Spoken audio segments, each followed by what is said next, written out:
vous voyez que vous avez une page dans ce document qui utilise un modèle de page qui s'appelle le gabarit A, mais on n'a encore rien mis dedans, donc rien ne vient du gabarit s'appliquer sur la page.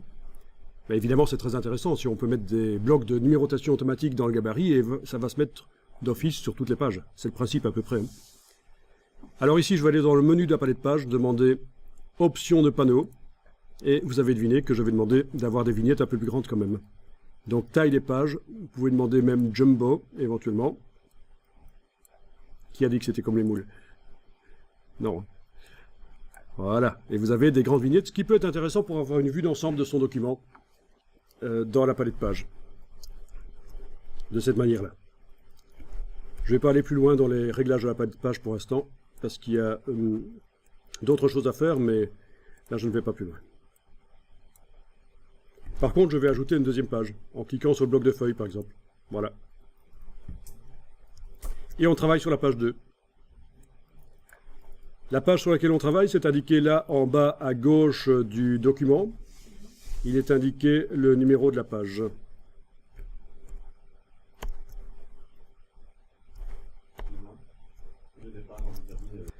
Donc si tu as des pages en vis-à-vis, c'est que tu n'as pas fait comme on a fait tout à l'heure, tu n'as pas décoché l'option vis-à-vis. Donc on va le faire maintenant, il est encore possible de le faire. Menu fichier, format de document. Et on trouve une partie des informations qui étaient dans la boîte nouveau document, notamment ceci, décocher les pages en vis-à-vis. Les réglages de marge, on ne les trouve pas là parce qu'en fait ils sont ici dans page, marge et colonne. Donc à ces deux endroits-là, fichier, format de document et page, marge et colonne, vous retrouvez ce qui était dans la boîte nouveau document.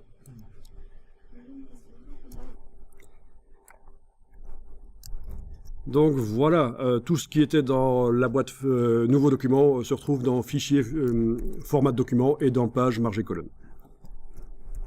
Vous êtes en train de travailler sur la page 2, c'est indiqué en bas à gauche de la page. Regardez ceci, la page 2 est activée. Vous l'avez aussi comme ça activée.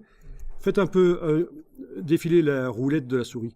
Et regardez le numéro qui est en bas à gauche de la fenêtre du document. Là. Faites défiler. À un certain moment, tiens, il est indiqué 1. Je fais défiler. Tiens, il est indiqué 2. Et pourtant, je suis toujours en train de travailler sur la page 2. En fait, ce numéro ici vous indique quelle est la page qui est montrée dans la fenêtre. Ça ne vous indique pas vraiment quelle est la page sur laquelle vous travaillez. Et en fait, dès que c'est le milieu de la fenêtre en fait qui compte. Dès qu'au milieu de la fenêtre, il y a une page et pas l'autre, le numéro change en bas à gauche là. Donc ça, il faut en tenir compte aussi. C'est un petit piège de InDesign.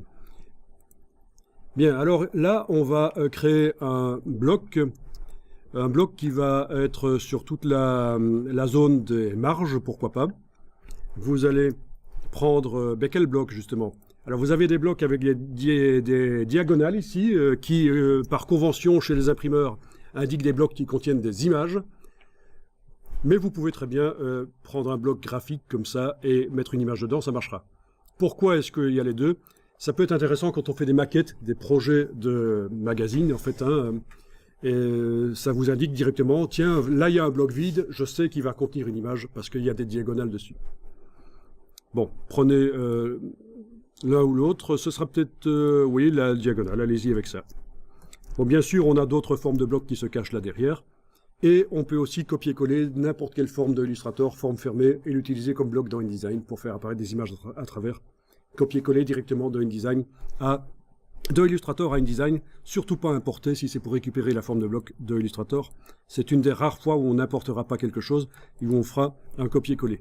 Donc ici, je vais simplement prendre le bloc rectangulaire et tracer dans la zone intramarge, donc toute la zone des marges. Là, normalement, vous avez le magnétisme qui est enclenché dans le menu affichage. Il doit y avoir le magnétisme, oui, affichage, grille et repères. Vous avez du magnétisme qui est enclenché, magnétisme des repères, donc ça doit se coller assez bien tip-top tout seul.